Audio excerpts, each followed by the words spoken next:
Hello everyone! My name is Erlinda Buenavista Naisa. You can call me Early or Mom Nice. I'm in my mid-40s. I'm from Lopez, Quezon, at isang breast cancer survivor. I was diagnosed with stage 3B breast cancer. Noong November 7, 2020, nakaramdam ako ng maliit na bukol sa aking kaliwang dibdib nang hindi sinasadya nang ako ay naliligo. Pero naalala ko, a few years back, 2001, may nakapa akong maliit na bukol sa aking kaliwang suso at inoperahan ako sa Makati Medical Center at ang findings ay benign. So, I ignored this maliit na bukol on my left breast kasi benign naman ang dating resulta.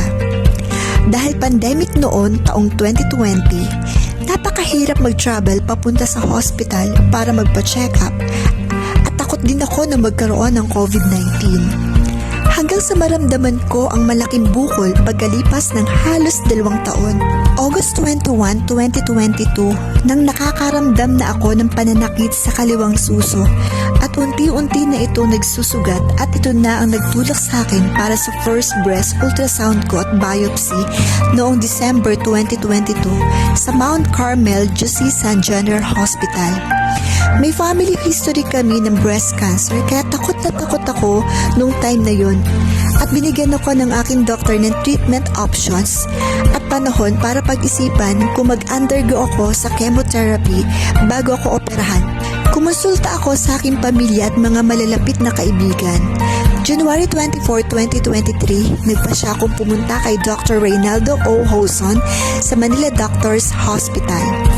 He decided as soon as possible na tanggalin ang bukol sa left breast ko and he helped me to admit immediately sa Philippine General Hospital in Manila at inoperahan ako noong January 28, 2023.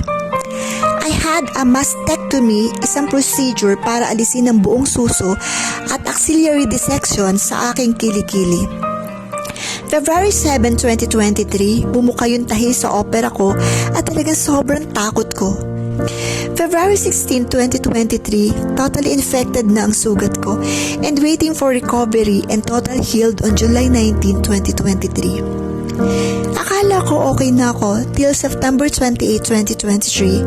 I had my clinical diagnosis for the palpable 1 cm mass on my left chest area and that is a local recurrence. So, I underwent an excision of a mass on my left chest on January 11, 2024. Then, June 2022-2024, napansin ko na namamaga sa may part ng chest bone ko at nagpa-whole body scan ako sa Manila Med at ang result ay suspicious for bone metastasis. Right now, I had suggested taking medication and resting at home.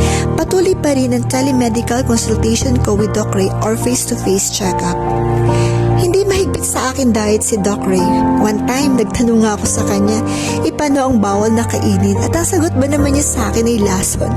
Napangiti na lang ako pero mas maingat ako sa mga kinakain ko ngayon kumpara sa dati.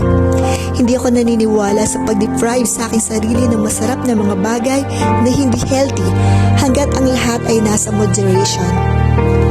Ang aking pamilya at mga kaibigan ang nagbigay sa akin ng labis na pagmamahal, suporta at encouragement sa buong kwento ng breast cancer survivor ko. Ngayon, na-realize ko na dapat simula ng bawat babae sa edad na 20 ang habit ng pagsasagawa ng buwanang pagsusuri sa sarili sa suso at isagawa ito sa buong buhay nila. Sa edad na 30, dapat sila magkaroon ng clinical breast exam sa isang doktor o trained health worker.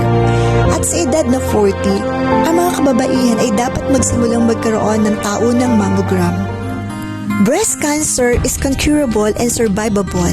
Lakasan lang talaga ng loob. Alam ko nakakatakot at sobrang hirap, ngunit totoo talaga na ang pagkakaroon ng positibong saloobin ay napakahalaga sa paglaban sa cancer.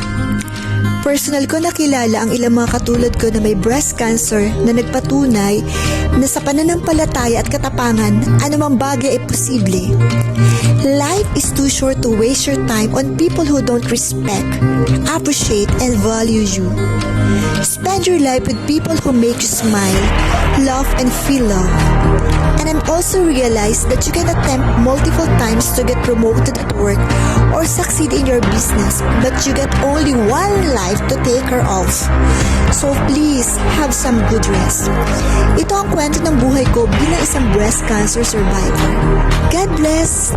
Thank you.